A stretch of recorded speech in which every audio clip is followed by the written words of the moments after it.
It is so good to be here with you guys. Steve, you have so much energy. I mean, it's going to be a real disappointment as I begin. But your offering has had more power than my whole talk is going to have. So I'm like, but that's good. Come raise money for us. And Sharon, thank you so much for having me. We're really, really honored to be here. And my first time to Virginia Beach. I think it might be our first time speaking in Virginia, so I'm just so glad to be here with you guys. You guys are amazing.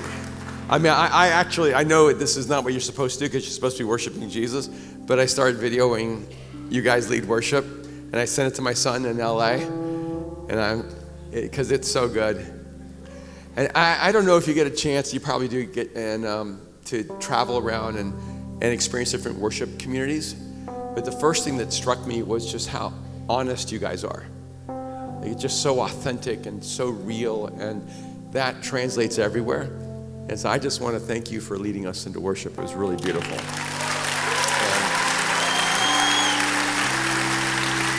Now I'm going to pray.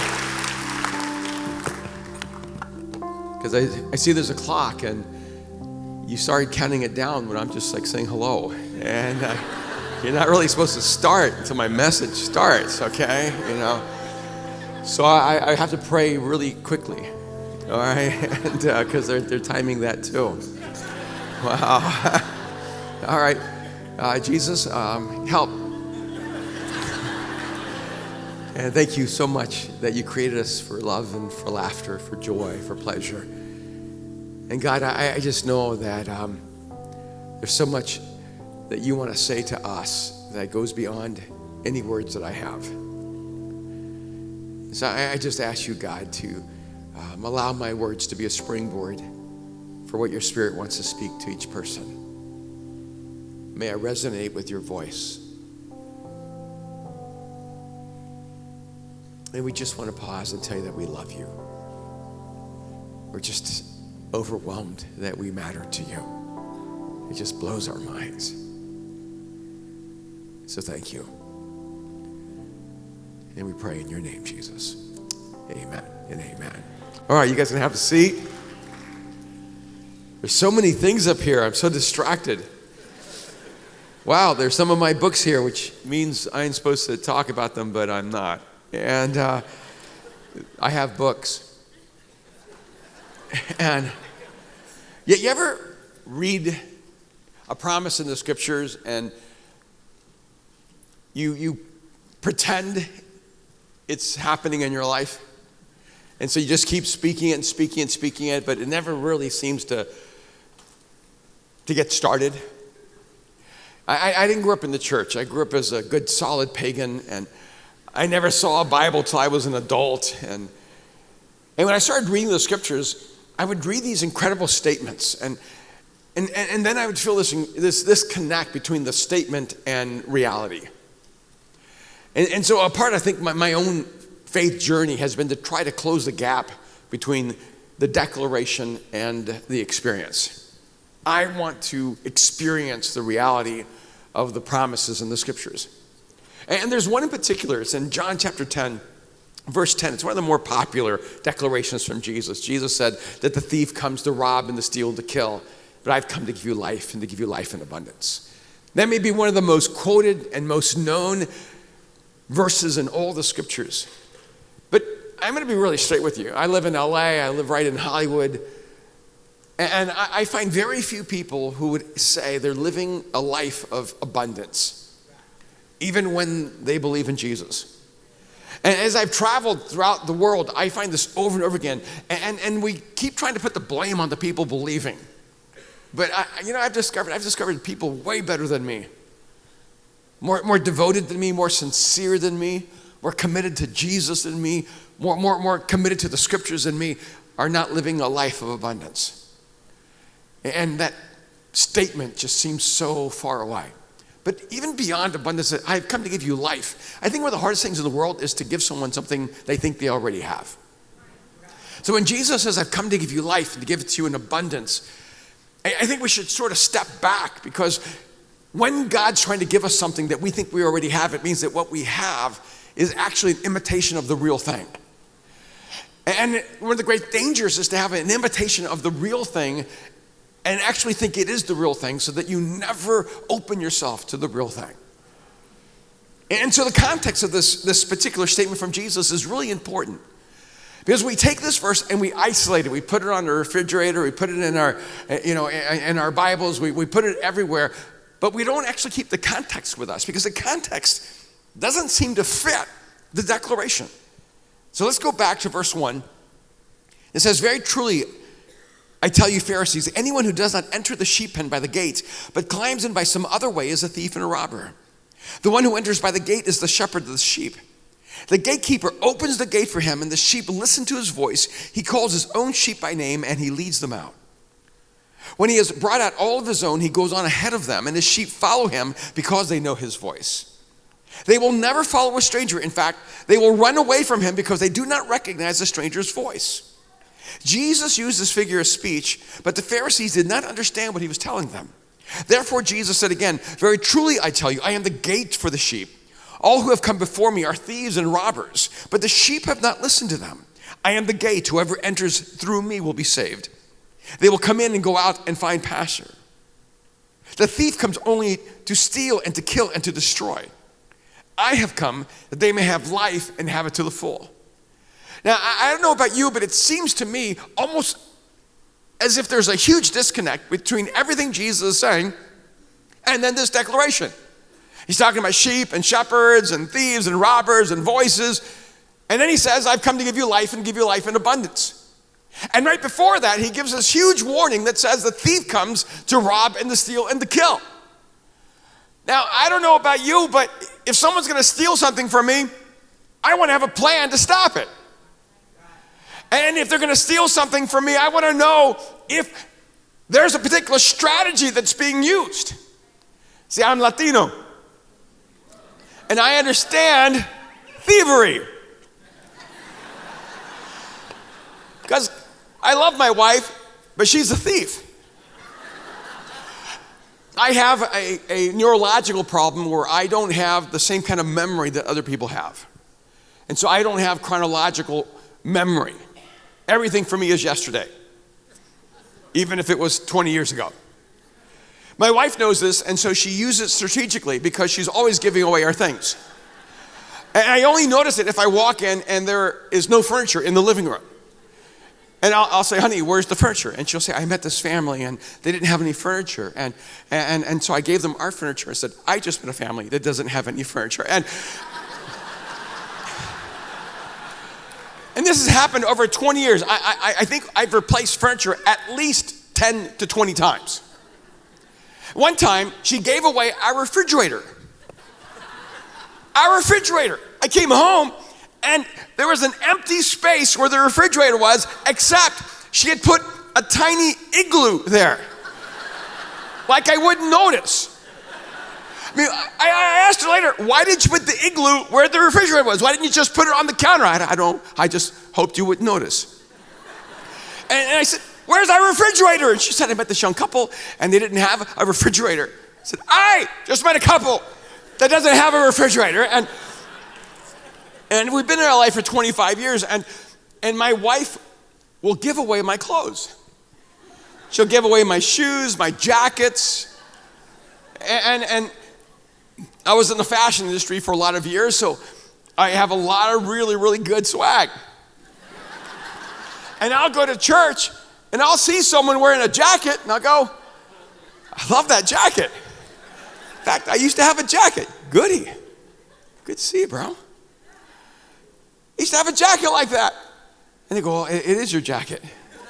Your wife had a pop-up shop while you were gone with all your clothes."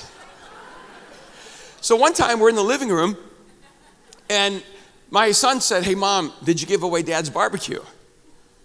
And I looked at her and I said, "What?" There was a line: "You do not give away a man's barbecue." And she said, No, I didn't give away Dad's barbecue." And he said, "Dad, did you give away your barbecue?" I said, "No, I would never give away my barbecue." And he goes, "Well, there are 4 guys in the backyard stealing the barbecue." 4 guys backed up their white truck into our backyard and were putting my barbecue on the back of their truck. So I got up as fast as I could, threw my shoes on, and I jumped out of the back of the house, and they saw me, and they took off running, but the barbecue wasn't quite on the truck. So two guys in the back running, trying to pull it up. One guy's in the back trying to pull it up, another guy's driving. And I'm chasing them down the street, yelling at them, letting them know what I'm going to do to them when I catch them in Jesus' name. And I think they were so terrified because I had this insane look in my eyes that the guys finally just pulled the barbecue off the truck, dropped it in the middle of the street, jumped into the truck and took off. I mean, I didn't know what I was going to do if I caught these four guys. That was the next moment. But I remember going up to my barbecue, grabbing the handles, and walking my barbecue home. Because you don't steal a Latino's barbecue.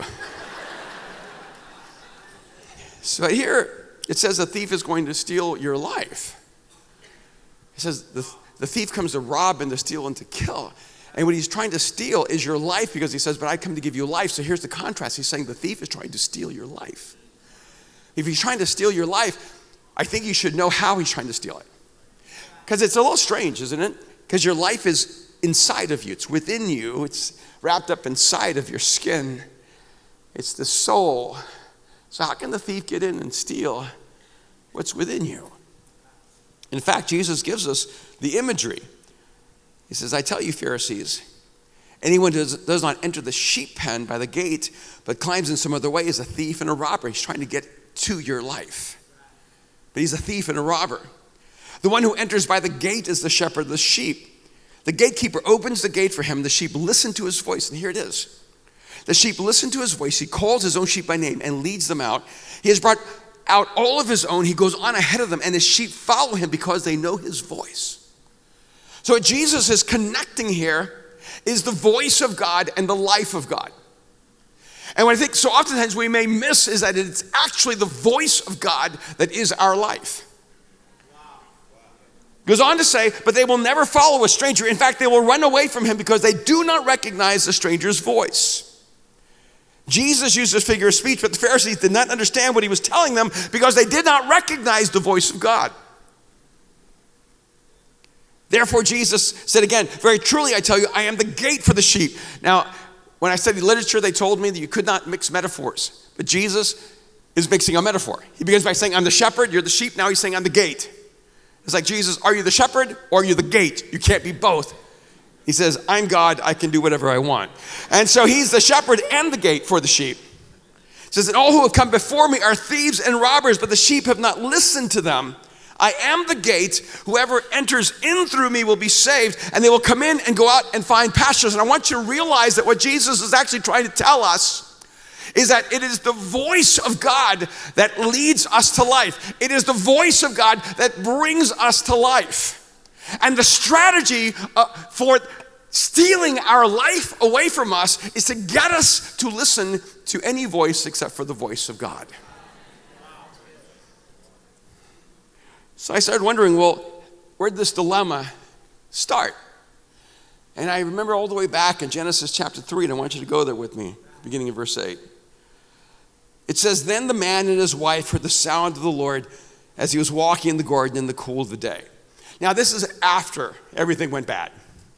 This is after Adam and Eve had a conversation with the serpent, and they ate from the fruit that was forbidden, and their relationship with God was severed. But I want you to notice what it says. Then the man and his wife heard the sound of the Lord as he was walking.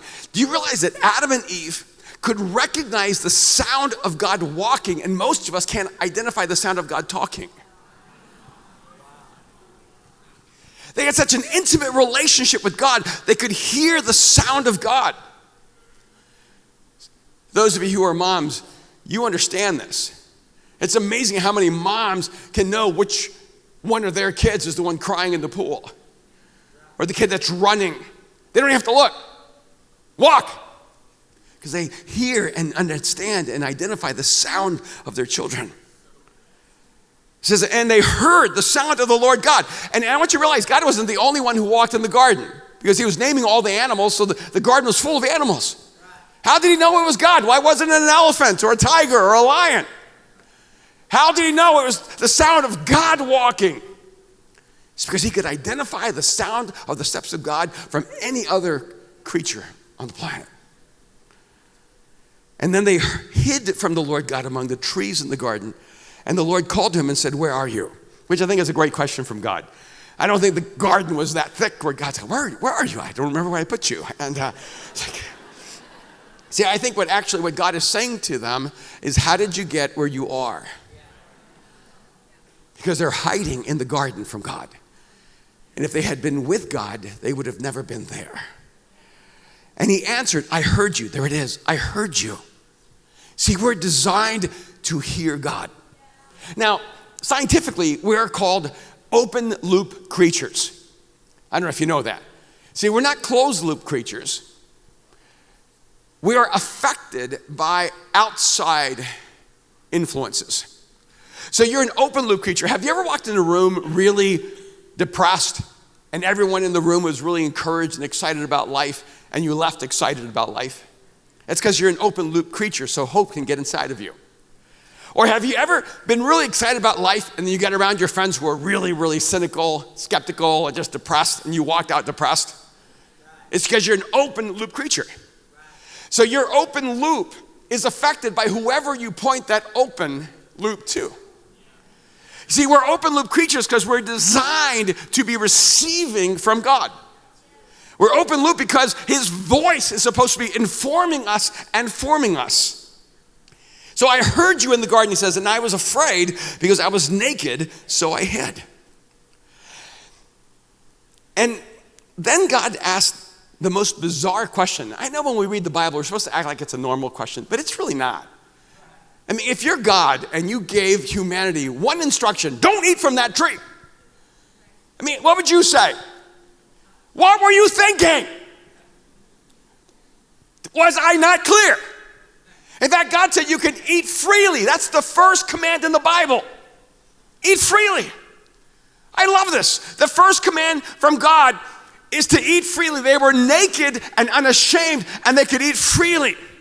I don't understand that. Because if I eat freely, I never want to be naked, and I'm always ashamed. So we know that was a different space. The garden was not limited in its size. A lot of us read the Bible as if the garden was like an 8x8. Like there's that one bad tree. It's like, don't look back. There are 4 rivers that flowed out of the garden. Why didn't Adam cut a tree down, carve out a canoe? I mean, they were naked. He couldn't think of anything else to do but have her have a conversation with a serpent, which, by the way, shows you how little attention he was giving her. Because when she feels like more listened to by a snake, the relationship's going south fast anyway. Why didn't he carve out a canoe? Just sweep her off her feet. Say, baby, this is the love boat. We're going down the Euphrates. Why didn't he get as far away from that tree as possible? So God says, how'd you get here? He said, I heard you in the garden. I was afraid because I was naked, so I hid. And then here's the question God asks. Who told you that you were naked? Why does God care about their nakedness? Doesn't that seem to be the most unimportant question? Who told you you were naked? By the way, the serpent never told them they were naked. So how did they figure out they were naked? Like there they are together. Whoa, you're naked. By the way, so are you. See, you know what God's actually saying? See, before this moment, no voice had ever shaped, informed, or formed the human identity except for God's voice. See, the significant part is not you were naked. The significant part is who told you. What voice did you allow into your life that told you who you were? What voice did you allow into your soul that told you what you were not? Who did you listen to that told you you were naked? Yeah, you ever have a memory come back that you didn't even know was there? And I'm an immigrant from El Salvador, and I never knew my real father, and my grandparents raised me for the first few years, and my mom came and got me, and then my mom was married to a guy in creative underground economies, and with a very generous and connected Italian family, and so we kept moving. We were in our own witness relocation program constantly, and I mean, I don't know if you can tell, my last name is McManus. I am not Irish. My first name's Erwin. I'm not German. It's all an alias. It is. And so I grew up with a pretty shattered identity. I didn't know who I was. But I was driving to speak at an event, and all of a sudden a memory came back to me that I'd forgotten for 40 years. I was a little boy, probably in 3rd or 4th grade. I was always really absent-minded, and we had a small house, and there was no room for towels in the bathroom. So whenever I went to take a shower, you always had to grab a towel first, and I would always forget. So I'd be in the shower, then I'd remember. And after the shower's over, I'd go, hey, I need a towel. Hey, I need a towel. Hey, I need a towel. And that went on for quite a long time. And after days and weeks and months, I think I just wore out my family's patience. And sometimes I would just dry myself off with my dirty clothes, or sometimes I would run to try to get a towel in the hallway that never went well. So I remember this one day I just waited and I said, hey, I need a towel. And I ran back in the shower, and a few minutes later I heard the bathroom door unlock. And then 2 of my family members just ripped open the shower curtain, grabbed me out of the shower, dragged me out of the bathroom, down the hallway, through the living room, and threw me out the front door naked. Yeah, you can laugh. But it wasn't funny then. And when they threw me out, my instant reaction was to turn back to try to get back inside, but they locked the door, and I just started banging on the door, begging them to let me back in, and I could just hear them on the other side mocking me. And that was a memory I blacked out from. And then I realized that a car went by, and I felt naked. And then a couple of bikes went by, and that's slower than a car, and I felt very naked. And then I saw some people coming down the street, so I looked for a place to hide, and there was nowhere to hide. There was this one bush. It was such an anemic, worthless bush, and almost no leaves on it. And I remember just hiding behind that bush, and I went into a fetal position, and I blacked out from shame. And I never remembered that moment for another 40 years. I don't remember how long I was there. I don't know how it ended. I don't remember when they opened the door or let me back in. I don't know what happened. But I started wondering, how did I know to be naked and ashamed? I didn't grow up in church. I never heard the stories in the Bible. I didn't even know that Adam and Eve had the same problem I had. I mean, it was obvious I was naked. But why was it obvious I should be ashamed? And I started wondering, is it possible to be naked and unashamed? Or maybe that's a part of the human dilemma, is that we're so full of guilt and shame because we keep hearing the voices that tell us who we're not. Have you ever thought about all the voices in your head? I mean, all the endless voices. Don't you just wish you had one voice in your head?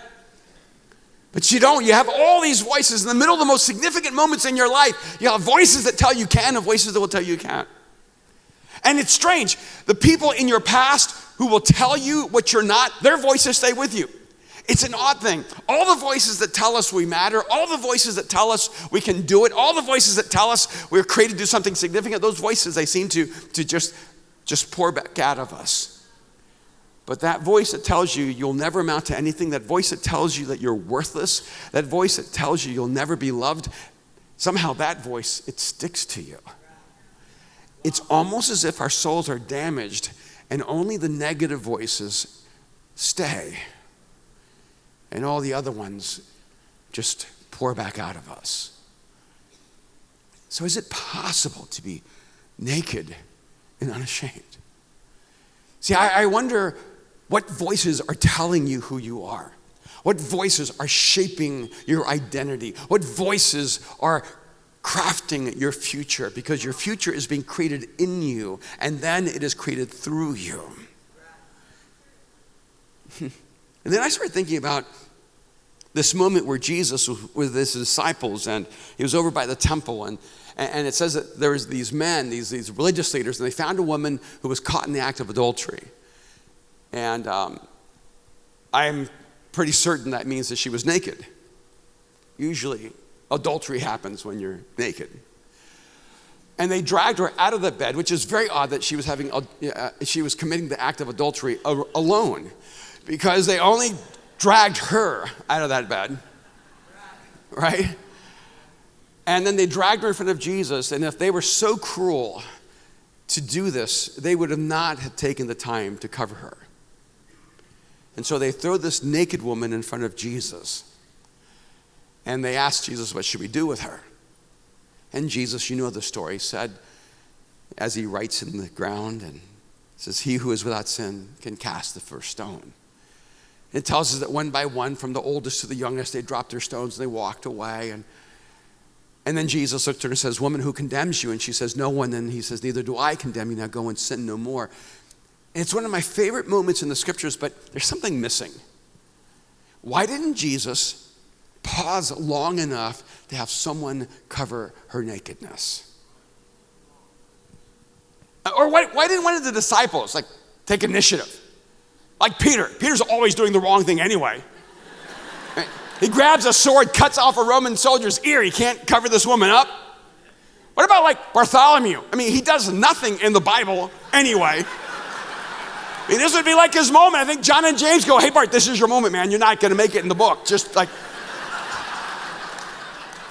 take your robe, cover her up. You would be epic. You'll be noble. They'll write about you. And Bartholomew covered her up.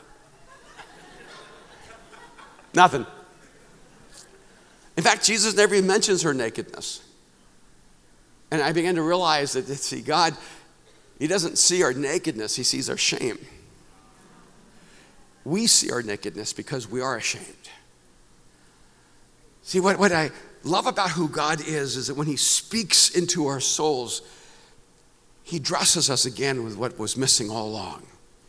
See, Adam and Eve were clothed in the glory of God, in the presence of God.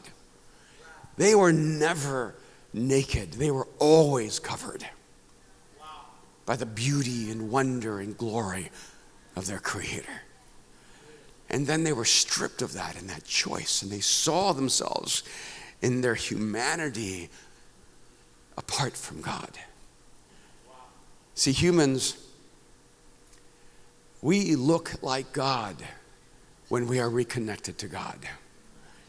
We're created in his image and likeness, and his voice becomes our life. And God says, why did you listen to that voice? And we've been listening to the wrong voices ever since.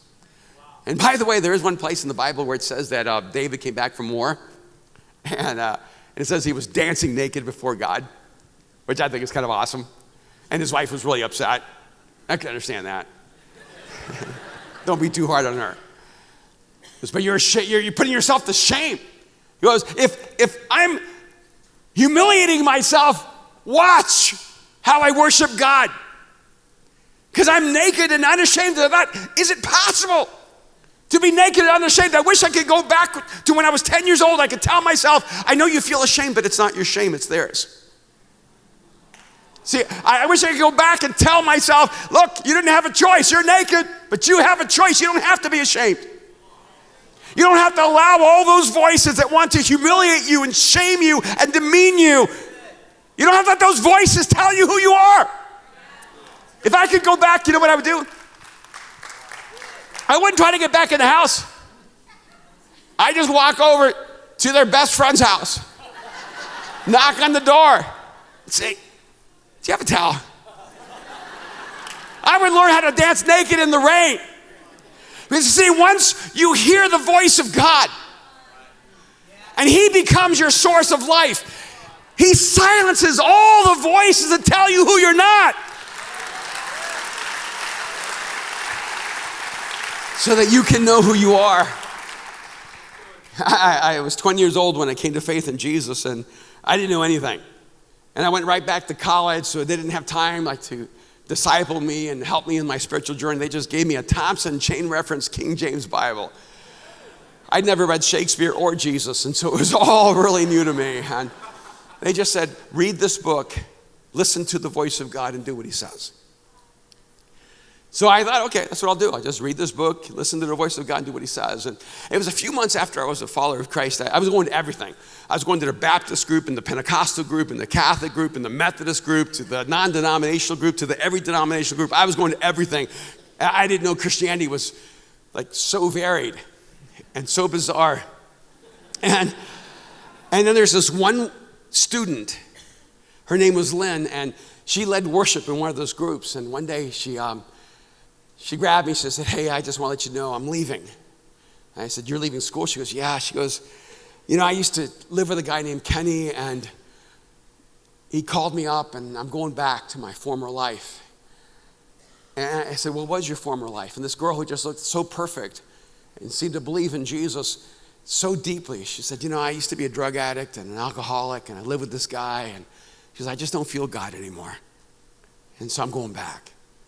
And I was new to this whole thing. I couldn't imagine anyone choosing to walk away. I didn't know what to say. I hadn't taken any counseling classes, and I didn't know enough about the Bible. I'd barely made out of the Gospel of John, and I didn't know what to say to her, so I just looked at her and I said, I just know Jesus loves you. I just know that he would do anything to prove his love for you. Now I know he did everything we need to prove his love for us by dying on the cross, but that did not come to me in that moment. And when I said, I just know he'd do anything to prove his love for you, she looked at me and she goes, okay, well then I want it to snow. And when she said that, I thought to myself, I don't understand women. Like, where did that come from? I mean, she said that almost instantly. Was she saving that for a moment like this? I mean, who says that? And I can't explain this to you. I'm not even going to try to explain to you. I'm just going to tell you that in that moment, I looked at her and I said, Jesus is going to make it snow for you within 24 hours. I meant to say he's going to need longer than 24 hours, but I was panicking. And so I gave myself a timetable, and there was no expectations for snow. And I remember she looked at me and left. She believed me. Why would she believe me? I don't know. And I went back to my dorm room. I locked the door. I turned off the lights. I pulled down the shades, and I fell on my face. I said, God, I don't know what just happened. I'm new at this.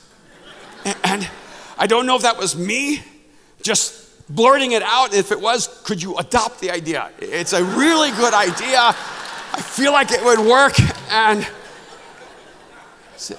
if it was you, could you follow it up with snow? And I was praying desperately, and I fell asleep. I count unconscious prayer. I think God counts it. And I think I went out from just anxiety. And maybe 30 minutes went by, a short amount of time. My roommate, Mark, unlocks the door, comes in, and he goes, have you looked outside? And he said it kind of in a mocking way, and I thought, oh no. See, I didn't tell her to keep it between us. So she went all over the university campus telling people, God's going to make it snow for me because he loves me. God's going to make it snow for me because he loves me. Just kept telling everyone. I didn't tell anyone. I felt it was confidential. I felt it should be between us and God. And my roommate's name was Mark. I wish I had read the Gospel of Mark before I read the Gospel of John, because in Mark, Jesus says, go and tell no one. I could have had that. But I hadn't gotten there yet. And I said, no, I haven't looked outside, but I knew he knew. So I got up and I walked over to the shade and I pulled it up, and there was snow everywhere. And it had been snowing almost from the moment I walked into the room and said, God, was that you? And I look back now after 40 years, and I realized that snow didn't change the world. It may not even change her life. I hope it did. She didn't go back that day. She stayed. But you know what it did? See, I know why God did that. He was teaching me to hear his voice, to know that he's my shepherd and I'm his sheep. And he knows his sheep. He calls them out by name. He calls them out, and they know his voice, and he follows them. And then after that, I went to seminary. And they told me in seminary that God doesn't speak that way anymore. And I said, it's too late. And I'm so sorry he doesn't speak to you this way anymore.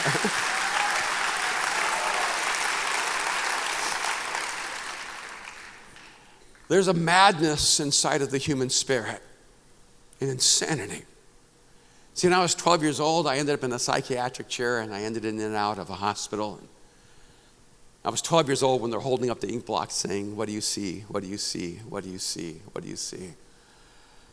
Because my soul was shattered to pieces. And my parents didn't know what to do with me. They just finally said, we need to send you to a psychiatrist. In fact, they didn't know I was listening in. My mom and stepdad were saying, I think we need to send him to a psychiatrist. And I heard them, and I said, who are you talking about? And they said, honey, we were talking about you. We think we should maybe send you to some counseling. And this is the 70s. It wasn't cool to go to the therapist then. Now in LA, if you don't go to therapy, you're not trying. But back then, it was just really a taboo. I remember when they looked at me and said, we need to send you to a psychiatrist. I looked at them and I said, I'm not crazy. I'm not crazy. I'm not crazy. And then I realized I look crazy. And so I went to the psychiatrist, and he began to take me through a process. And I was a straight D/F student from 1st to 12th grade. I was completely disconnected from the outside world. They performed surgery on me and cut me open to see if there's anything wrong with my body because my soul was sick. See, because we were never supposed to have a soul with so many voices telling us who we are. We are supposed to have one voice that tells us who we are. And every other voice is supposed to simply affirm the reality and beauty of that voice speaking to us. There's some of you here, you are so broken. You're filled with worry and stress and anxiety. You're struggling with depression and despair.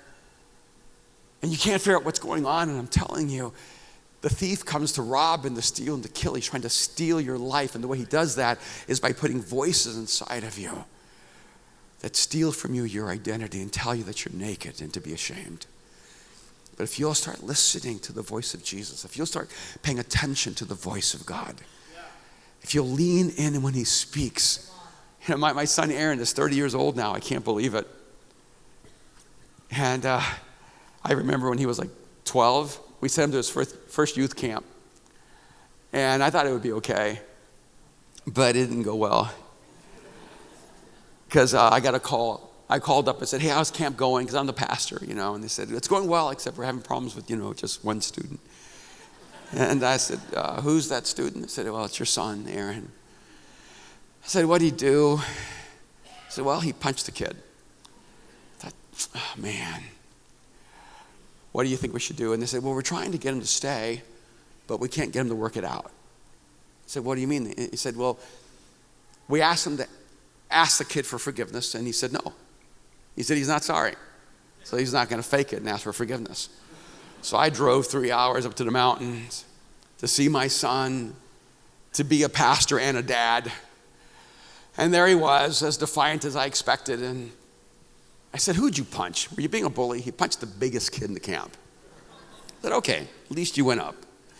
I was a little proud of that, And I said, buddy, did you really punch this kid? There's always two sides to every story.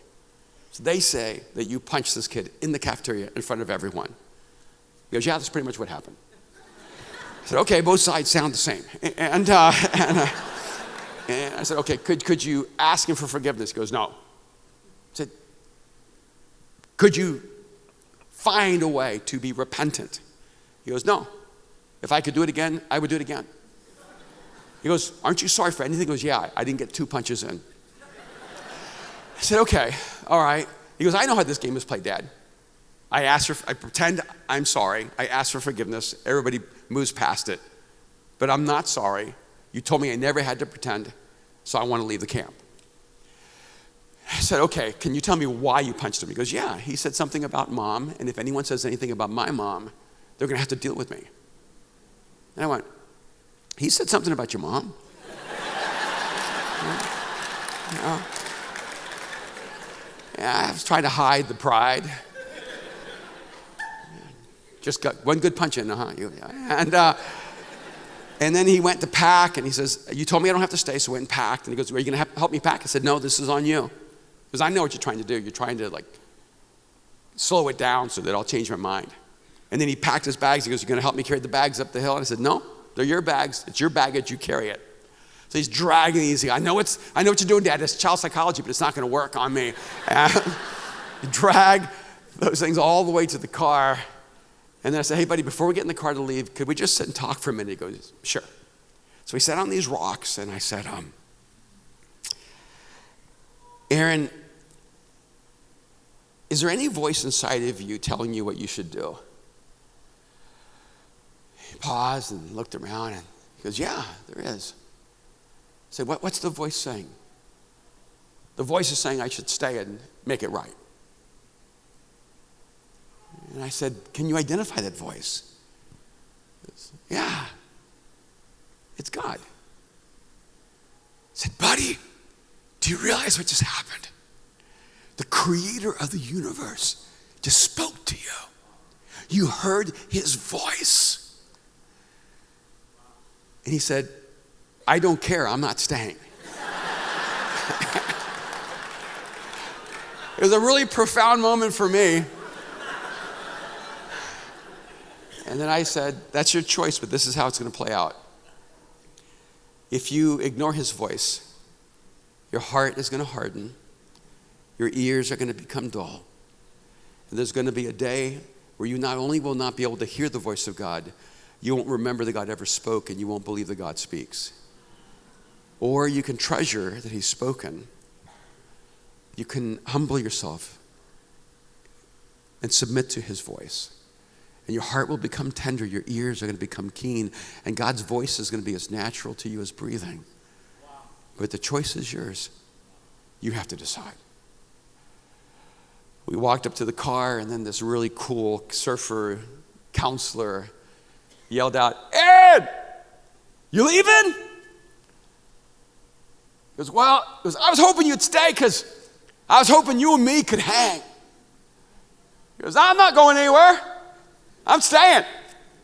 I thought, it's amazing how God sent the right person at the right moment to help him move toward the voice of God in his life. See, there's some of you. There's some of you, the reason you're here is not to hear something new that God is saying to you, but so that you can actually know that God has been saying something to you. Because when Pastor Steve or one of the other speakers speaks, it's going to resonate with what the Holy Spirit is already saying to you. And let me just close with this thought. I shared it to the pastors yesterday. I had a guy named John come up to me. He's an engineer from China in Toronto. And I was talking about this, hearing the voice of God. How the voice of God is life. And we've forgotten. You see, we thought the Bible was life, but the Bible is only there to teach you how to hear the voice of God. That's why the written word is death, but the Spirit is life. And this guy walks up to me and goes, hey, you're talking about the voice of God. What does God's voice sound like? I said, well, tell me your name. And he goes, my name is John. He goes, and I'm an atheist. I have so many people introduce themselves like that to me. I'm an atheist. I go, hi, I'm Latino. It's like, and he goes, so John, you're an atheist. He said, yes. I said, so why'd you walk up here to talk to me? He goes, I just want to know, what does God's voice sound like? And I said, well, you're an atheist, so it sounds like nothing. He goes, what does it sound like to you? I said, John, why are you here? He goes, what do you mean, why am I here? I said, why are you here? You're an atheist. Why are you here?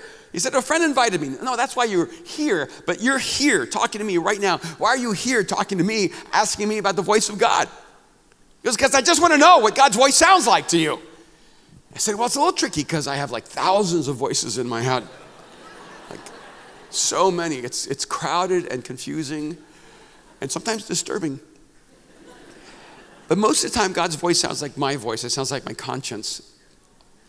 Sometimes it sounds like my mom when he's mad.